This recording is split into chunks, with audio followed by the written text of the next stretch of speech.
మనిషి పుట్టకముందే తన గురించి రాసుంటుందంటారు. పుట్టిన తర్వాత తన గురించి తను రాసుకునేదాన్ని ఆత్మకథ అంటారు. ఆల్రెడీ రాసున్నదాన్ని మనం తిరిగి రాసుకోవడానికి ఇదే ఎగ్జామ్లో స్లిప్ కాదు. అందుకే నా ఆత్మకథను నా జీవితానికి సంబంధం లేకుండా రాద్దాం అనుకుంటున్నాను. నీకు చెప్తే అర్థం చేసుకోగలవో లేదో తెలియదు ప్రియ. పెళ్ళంటున్నావు కనుక చెప్తున్నాను.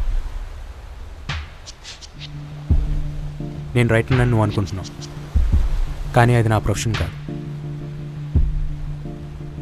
నేను డబ్బులు తీసుకొని మనుషుల్ని చంపుతాను.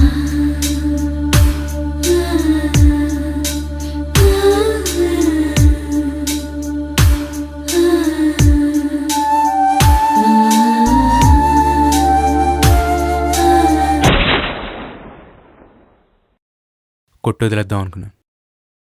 ఎందుకు డాక్టర్కి ఫీజు బొక్కని వేసేసాను.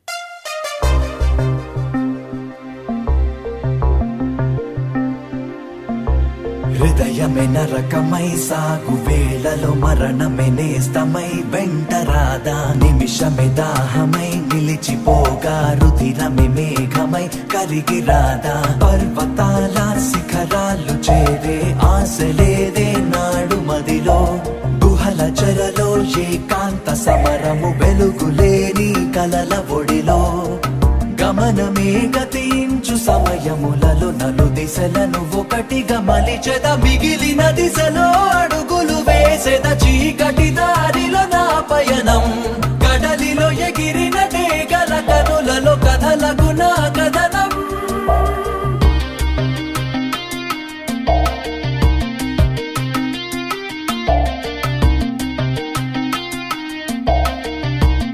రామాయణంలో రాముడు హీరో.